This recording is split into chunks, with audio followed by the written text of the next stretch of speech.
This is Arab Talk on KPOO 89.5 FM in San Francisco. This is Arab Talk with Jess and Jamal. I'm Jess Hannam. And I'm Jamal Dajani.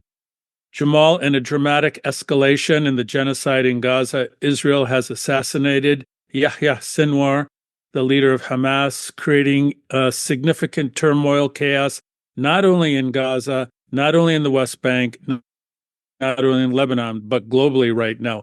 Contrary to popular reports that Sinwar was hiding in tunnels underneath the Gaza Strip, the assassination occurred above ground, and Sinwar apparently, according to the reports, was battling to the very end. It is a dramatic development, Jamal, and since that time of the assassination of Yahya Sinwar, Israel in the last 24 hours has killed hundreds of Palestinians in Gaza, including the decimation of a hospital.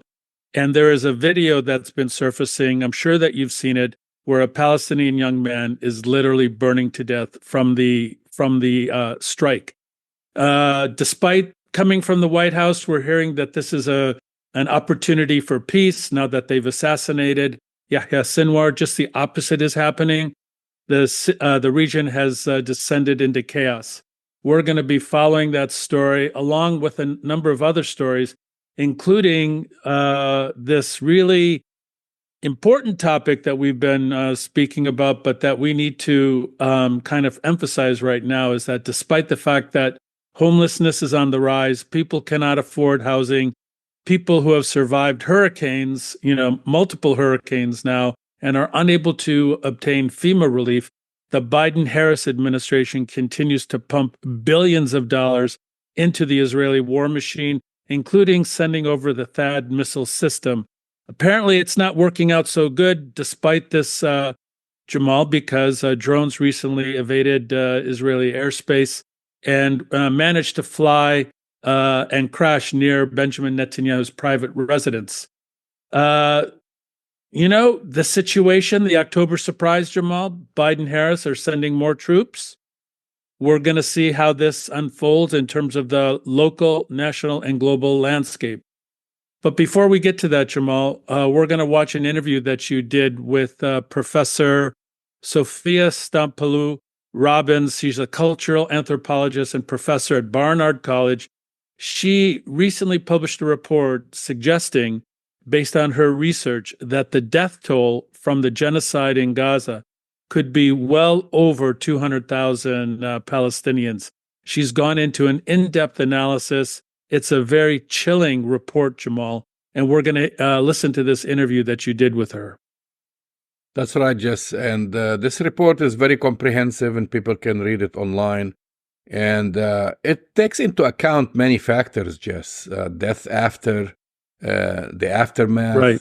Children dying out of malnutrition, people who are sick dying because they couldn't receive proper treatment or medication, and so on. Let's watch the report.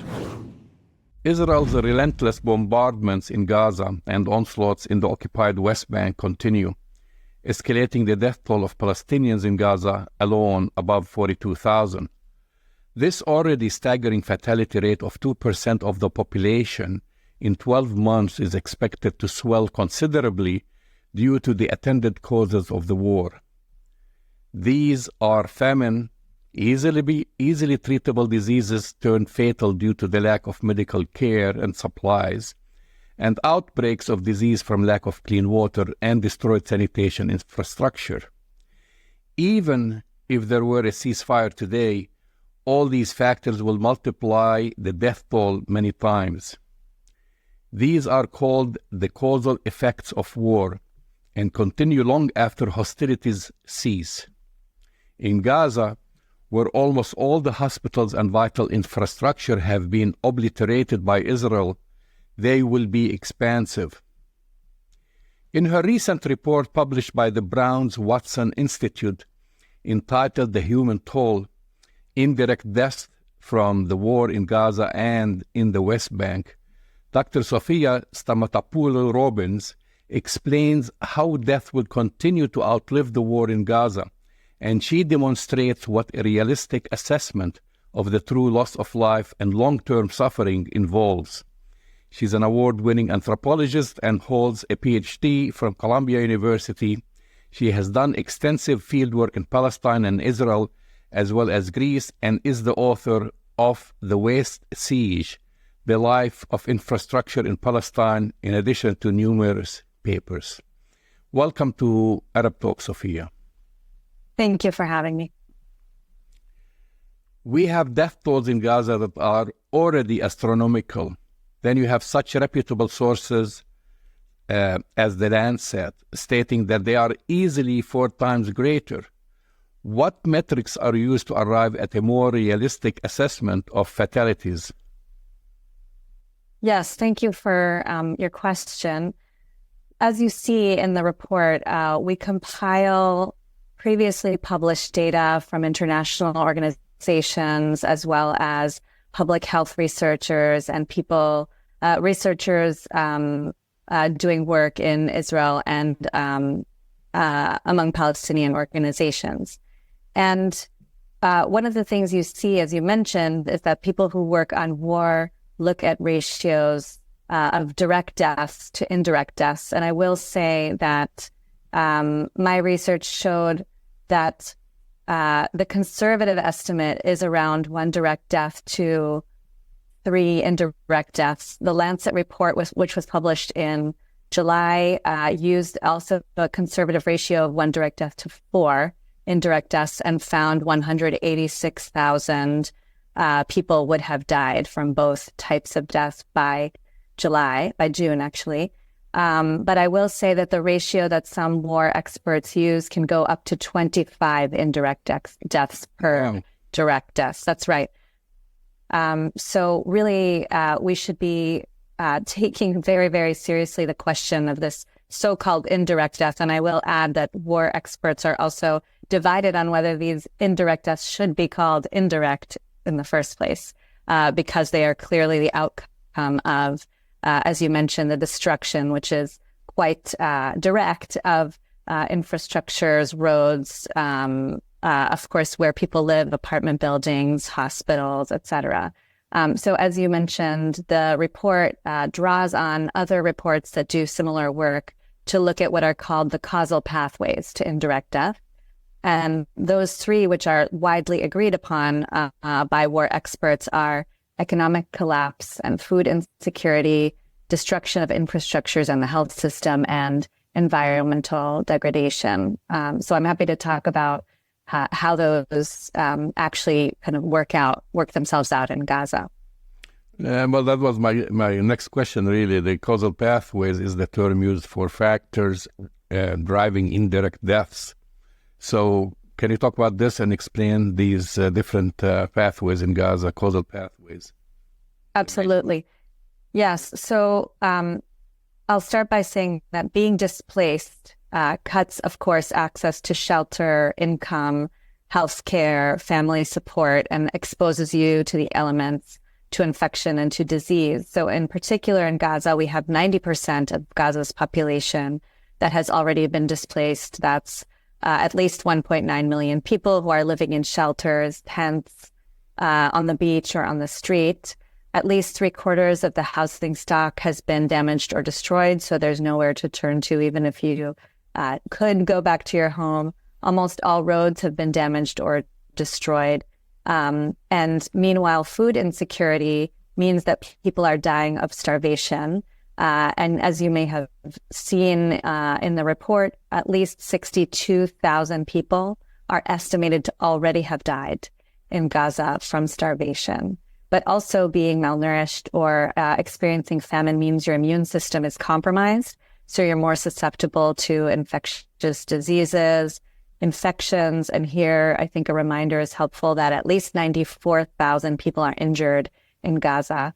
And of course, having an immune system that's compromised means you're vulnerable to chronic and non-communicable diseases as well. So 96% of Gaza's population faces acute food insecurity. That's including 9 out of 10 children who are not receiving the food they need to eat.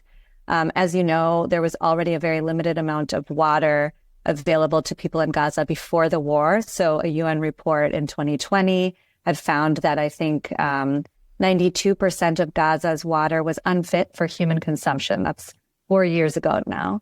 And with the war that began last October, the amount of water that was available to people in Gaza was cut by 94%. So we have only 4.74 liters of water available to a person a day, which means that it's under a third of the recommended minimum in emergencies. And that also, when you don't have water, you don't have access to proper sanitation, you can't wash your hands, you can't work properly in a medical facility, et cetera. So you can see how infections and diseases would flow from that. And meanwhile, when you have such rapid and vast displacement and acute food insecurity and medical distress, you are totally dependent on humanitarian aid in order to survive. And as you know, Israel has been blocking the entry of humanitarian aid convoys since the beginning of the war. So I guess I want to highlight that because we hear about how it's even more difficult now for humanitarian aid to come in, but that's been the case since the beginning of the war. So in the first 4 months, for example, only 5,000 trucks were allowed in, whereas in a 4-month period before, which is to say that Gaza already was dependent on humanitarian aid before the war, between 17,000 and 20,000 trucks were coming in. I don't know if I have a moment to mention the lack of access to medical care also as part of the pathways to indirect deaths. Can I keep going? Sure. I mean, it's such a devastating picture. It's worth highlighting. So lack of access to medical care, I think, is most obvious to us as a way that people are dying from things that are preventable. So 5,000 people are already estimated to have died of non-communicable diseases like cancer, diabetes, and heart disease. As of January, there were 350,000 people living with chronic illnesses requiring systematic medical attention. So that just means that those people will continue to die because there is no treatment available. In writing the report, I also learned that cancer treatment has not been available in Gaza since last October, which means that all cancer patients are exposed to the possibility of death.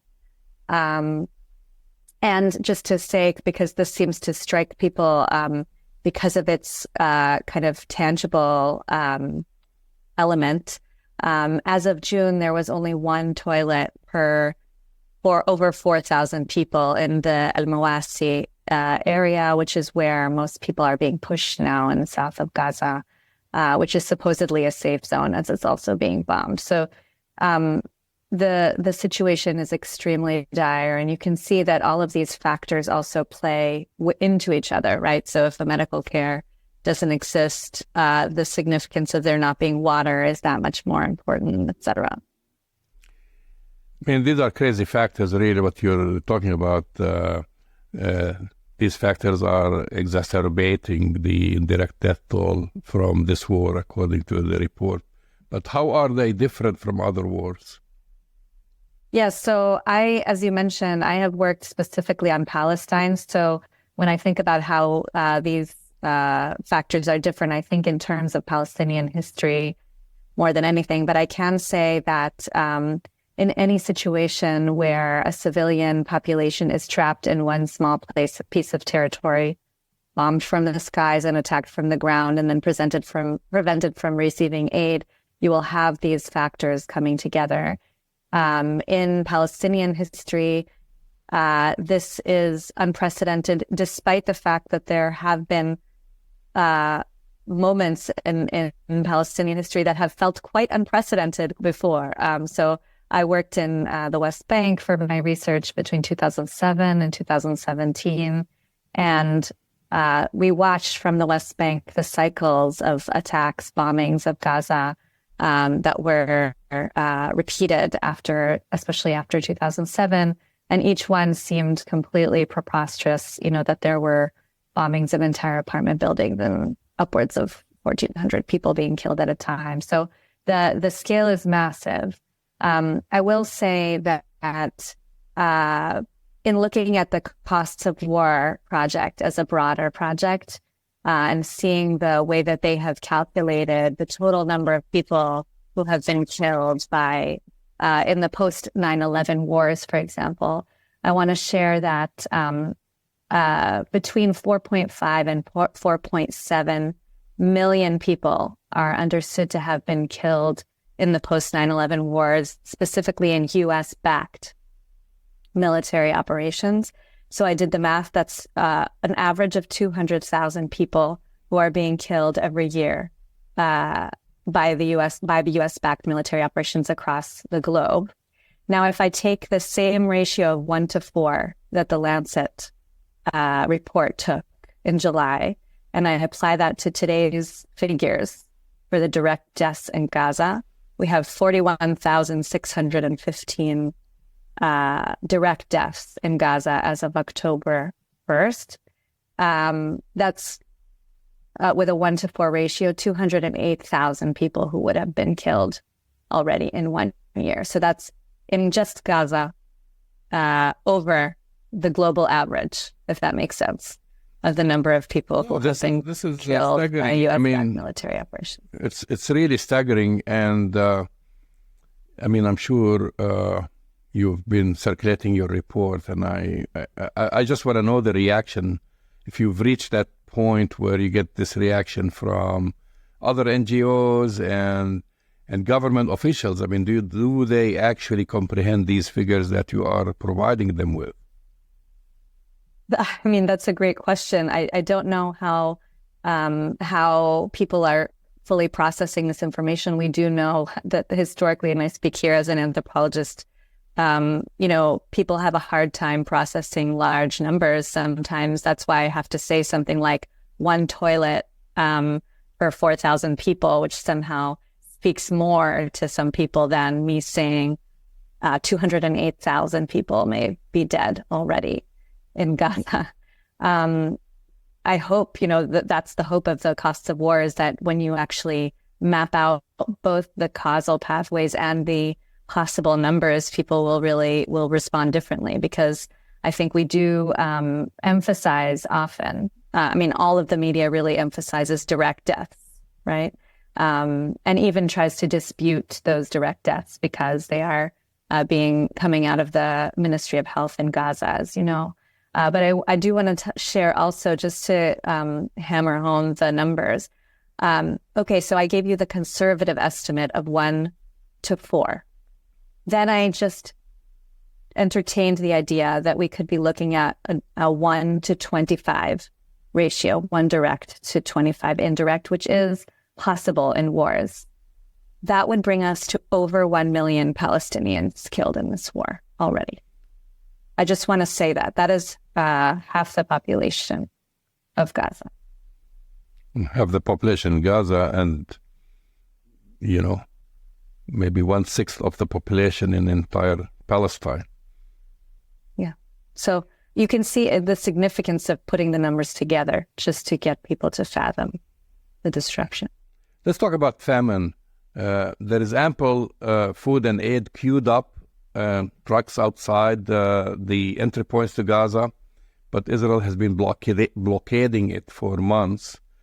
Now in northern Gaza, where there are over 400,000 Palestinians, Israel is now implementing the Eland plan to first ethnically cleanse the Palestinians, then starve out anyone left by cutting off all humanitarian supplies.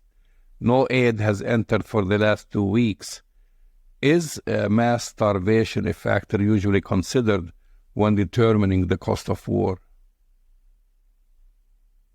Yes, I think I can't speak so much to other wars, as I was invited to be a contributor specifically for the Palestinian case.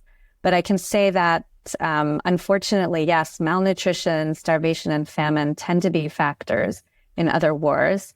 I think they tend to be underreported, and I also would guess that it's hard for people who are not in the midst of that kind of experience to fathom the way that leads to death, and the way that becomes an equivocal part of the war experience. I also want to point out that Gaza was already under conditions of heavy restriction on imports for several years, right, before the war. So I want to say that what we've been seeing happen slowly for years is now happening more quickly. And I think people forget that. We focus a lot on October 7th, 2023, and we should really be thinking about the Nakba that began in 1948, and then we should be thinking about the fact that Gaza, if we're thinking about Gaza in particular, began to be closed by Israel in the 1990s, and then underwent an even more severe siege starting in 2006, 2007. So I'm giving a kind of just insisting on that historical context because starvation is also a long and slow process as well as a fast process that we're seeing today. Children and the elderly are always the most vulnerable in times of war.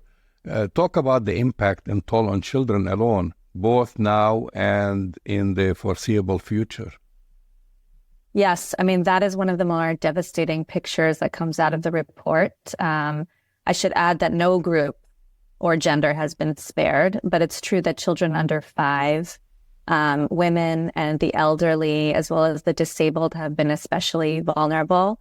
Almost half of Palestinians in Gaza are under the age of 18. So I want to point that out as a way of saying also that if you bomb a building or any kind of site, the chances are that you're going to harm a child. 9 out of 10 children, as I mentioned, are not receiving the food they need to eat. 90% of children under 5 were affected by at least one, if not more, infectious diseases already in the first 120 days of the war. We have children telling Doctors Without Borders workers that they want to die. So we have the mental health toll is hard to describe probably and will be reverberating for many decades to come. As you may have heard, wounded children with no surviving family is actually a new acronym that was coined by medical workers in Gaza. And these are some of the most vulnerable individuals in the war. Children are also facing dire nutritional emergencies. If we go to infants and babies, we know that children are being born with low birth weight almost across the board, and many are not surviving the neonatal period. We recently had the communications director from UNRWA on when they were administering the polio vaccines within Gaza. One of the biggest challenges was to administer the second vaccine, which must be done within a narrow window of time following the first. I don't know if they were successful enough, you have this information or not, but also talk about the impact of also like vaccination. So you're talking about newborns and they're underweight, but also they're not receiving the appropriate vaccination. That's right. So you're talking about polio. I will say, just as a reminder to everyone, that the first polio case in Gaza was found in August when a baby became paralyzed below the waist. We don't know all the numbers. At this point, it's very difficult for people to gather those numbers of people who might, of polio cases. But we know that there has been an effort for a polio vaccine.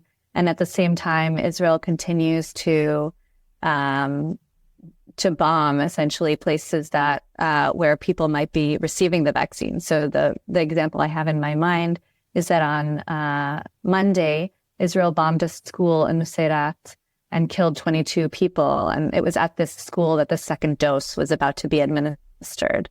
So I don't know how that went finally, but just gives you a sense of the conditions under which vaccinations are taking place. Most children are not receiving the second and third doses of vaccinations that they need in general. Sadly, all of this is the result of Israel's unrestrained military operations, fully supported by the United States. A group of 99 health professionals who spent time in Gaza wrote a heart-wrenching letter to President Biden describing what they had witnessed there when treating patients and pleading with him to meet with them and to halt military aid to Israel. Describe some of the situations they bore witness to. Yes, the letter was something that we also took into account when we wrote this report. And I recommend that everyone read that letter as well as the appendix that came with it. So we have, as I mentioned, 62,000 people who are estimated to have already died of starvation. The letter also describes what I would call mass infant deaths, avoidable maternal deaths, as well as stillbirths, a very high rate of infection and C-section incisions. We learned from the letter that many cesarean sections are taking place without anesthesia. Everyone in Gaza, the letter tells us, is sick, injured, or both. Every child that the doctors encountered under the age of 5 had a cough and watery diarrhea. So again, this is telling us that they see symptoms and they may not even be able to know, the cause of the symptoms. They saw cases of jaundice, mass cases of jaundice, indicating hepatitis A infections. They also saw what they called an astonishingly high percentage of surgical incisions becoming infected. So that just shows that even the lucky people who end up in a medical facility and who can receive some kind of operation to help them are also having infections as a result of what the doctors called a combination of malnutrition, impossible operating conditions, lack of basic sanitation supplies such as soap, lack of surgical supplies and medications, including antibiotics. So the report also begins by saying that there was a UN report that noted that no other armed conflict in the 21st century has had such devastating impact on a population in such a short time frame. So they were looking at the 100-day period, and they found that to find similar bloodshed, they would have had to look back to the 1994 genocide against the Tutsi in Rwanda, just as a comparison. With all eyes, of course, on Gaza, but also your report details how West Bank cities and towns are also being bombarded and destroyed by the Israeli military.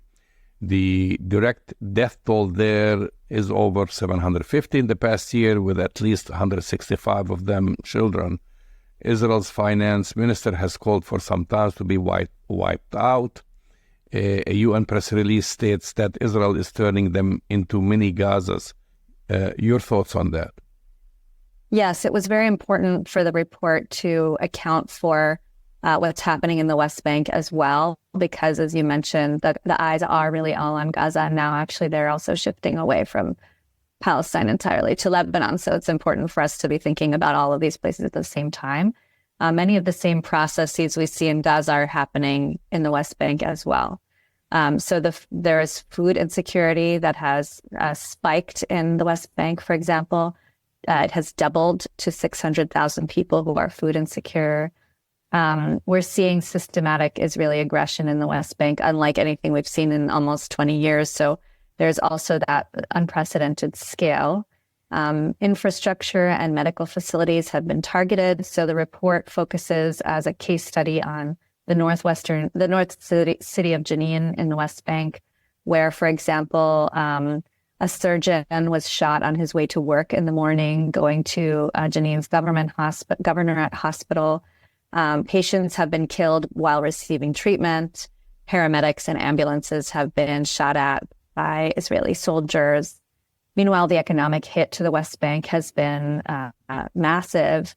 By January, 306,000 people had already lost their job. That's a third of the workforce. So you can imagine the reverberating impacts of that. Over at least 33,000 people, Palestinians outside of Gaza, so that includes the West Bank, have been displaced. In one incursion in Jenin alone, officials in Jenin reported that 4,000 people were removed from their homes at gunpoint. So we have, on some level, we're talking about mass evacuations there.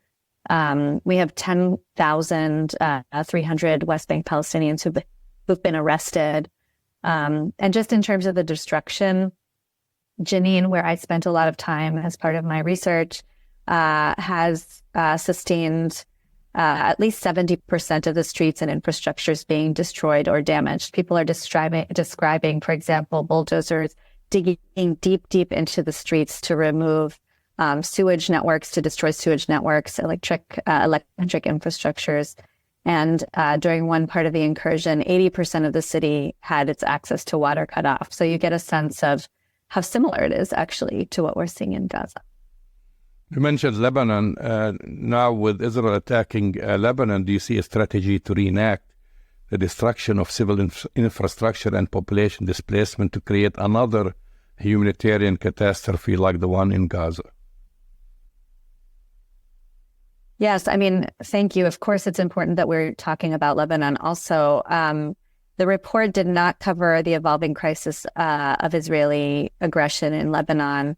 But what I can say is that a lot of the tactics look extremely similar to those we have been seeing in Gaza and the West Bank. So we have seen the detonation of entire villages. We've seen mass displacement. At least 1.2 million people have been displaced.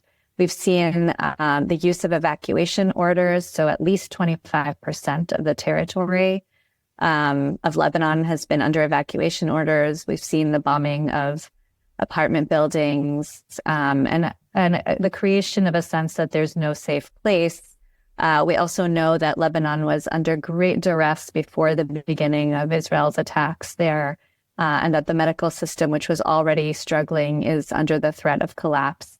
And we're hearing that there is a risk of mass hunger. So a lot of the features, just looking at it, look extremely similar to what we've seen in Gaza, yes. Sophia Stamatopoulou-Robbins, thank you for the important work you do and for coming on Arab Talk to discuss it. Thank you again for having me.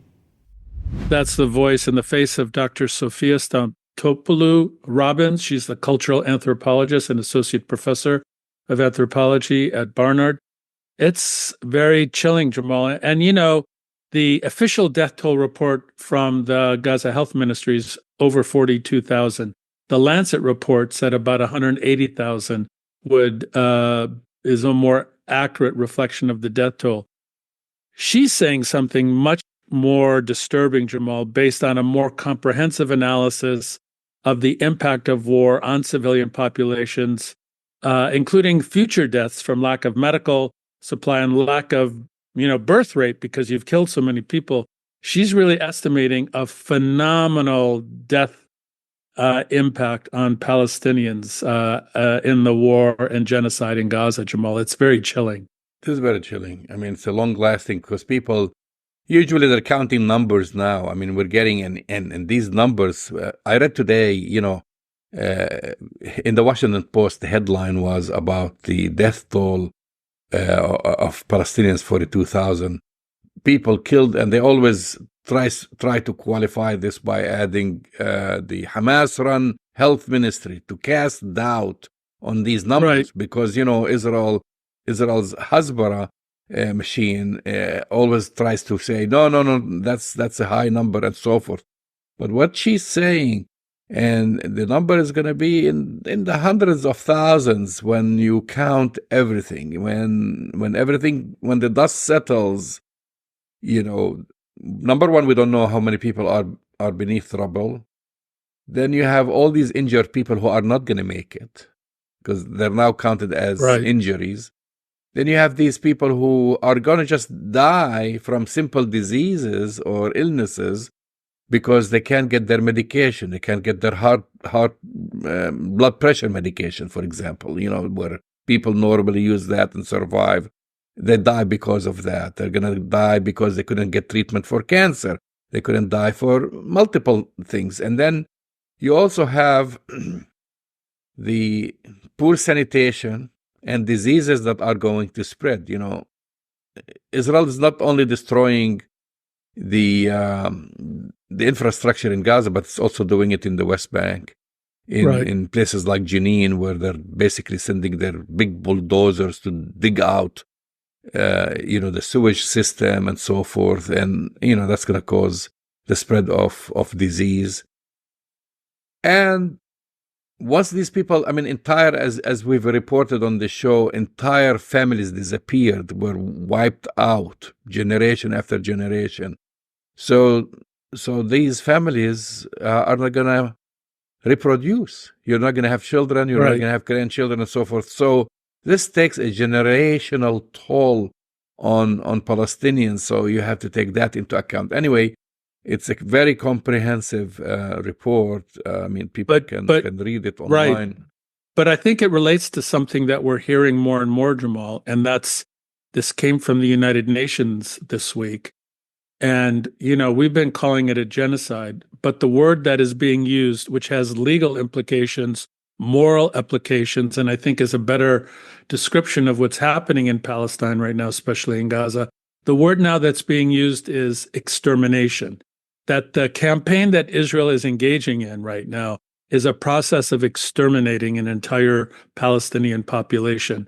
And it appears, based on the interview as well as all the data we're getting, including what's happened in the last 24 hours, this really is an extermination, not just a genocide. It is. And so one final note on this, the report is published by the Browns-Watson Institute. So you could Google that, entitled The Human Toll, Indirect Deaths from the War in Gaza and in the West Bank, by Dr. Sophia Stamatopoulou-Robbins. So you can Google that and you can read the full report. Moving on to the next, of course, big story for this week. As you know, Israel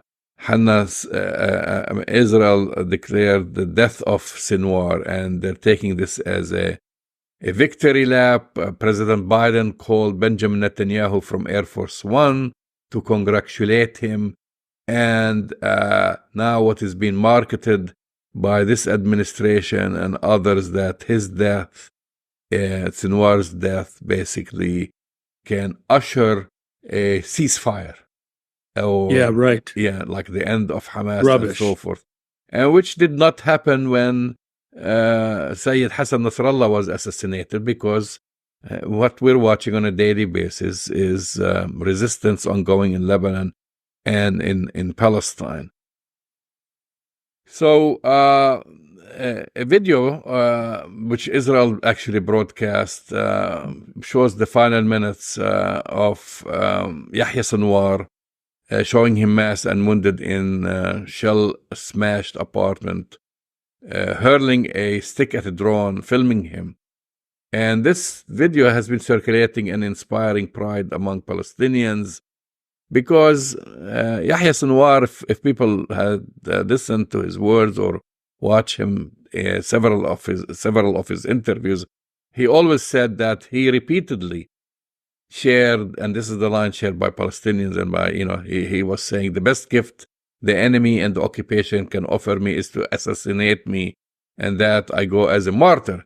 So basically Israel fulfilled his wish. So Israel has been saying that he was hiding inside the tunnels.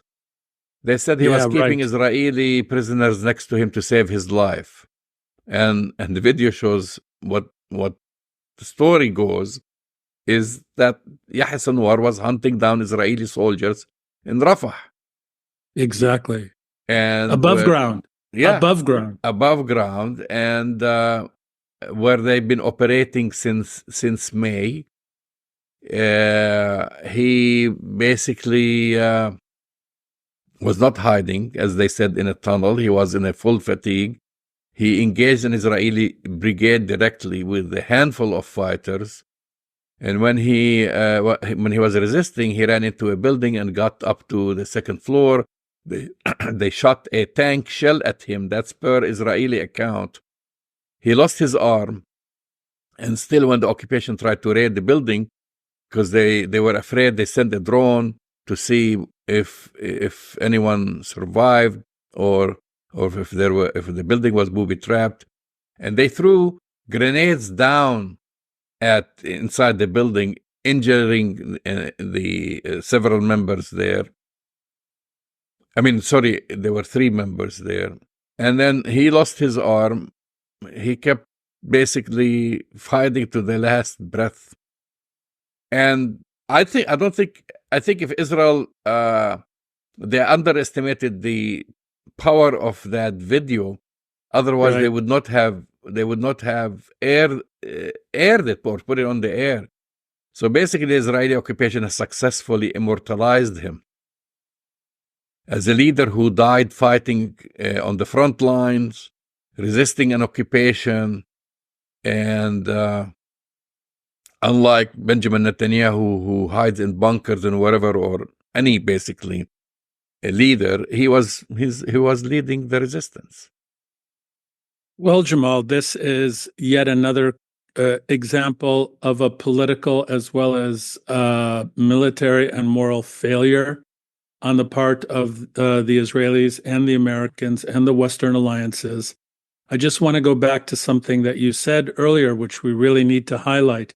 After this assassination, which, as you said, was broadcast, in a video afterwards, which contradicted everything the Israelis have said, the voices from Biden, Harris, and Netanyahu all said, well, actually not from Netanyahu, but from Biden and Harris, basically said, this is great. We finally have a chance at peace. Sinwar was the only impediment that we've had to achieve peace and a ceasefire. And since Biden and Harris made those comments, Jamal, hundreds of Palestinians have been exterminated, murdered, and kind of incinerated, because that's one of the videos that's been surfacing, Palestinians burning to death outside of a hospital in Rafah, in Gaza. So we continue to see not only the Hasbara, but the American delusional idea that somehow the assassination of Yahya Sinwar is going to bring peace. Have you seen anything in Lebanon, in Palestine, or anywhere, Yemen, which is being bombed by the U.S. right now? Are we seeing any evidence that this ceasefire is any closer now than it was before Yahya Sinwar's death? I don't think so.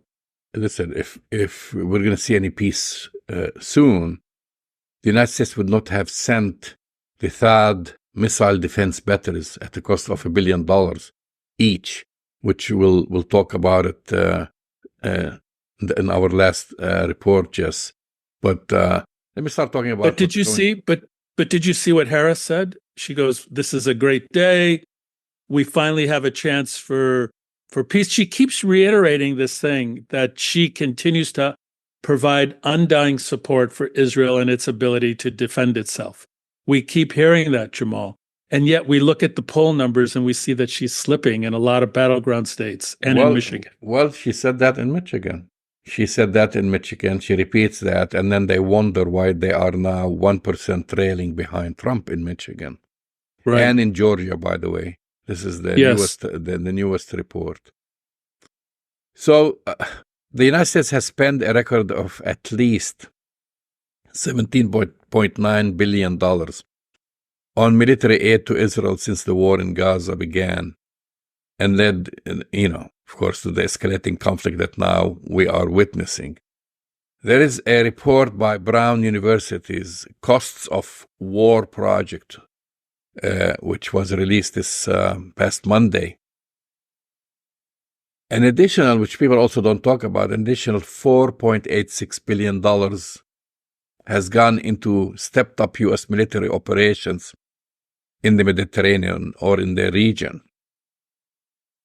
Basically, that includes the cost of the Navy-led campaign to quell strikes on commercial shipping by Yemen's Houthis, and so on. This report does not include Lebanon. They haven't gotten to the cost now since the front with Lebanon, so does not contain the hostilities basically with Israel, between Israel and Lebanon. So people in Florida have been dying. People in Florida don't have homes. They've been begging the government. In Congress, they've been squabbling over $200 million to send to the hurricane victims, to FEMA, basically. And we're talking about just billions and billions of dollars that have been spent basically in a year, in addition to the regular aid that Israel receives. This is above and beyond that. And I think the number of also the billions of dollars that the U.S. military has been spending is low. I think you're going to find out this number is double or triple this amount of $4 or $5 billion. When we're talking about Lebanon, when we're talking about the THAAD missile defense system that they've basically now have sent one battery at a cost of $1 billion each.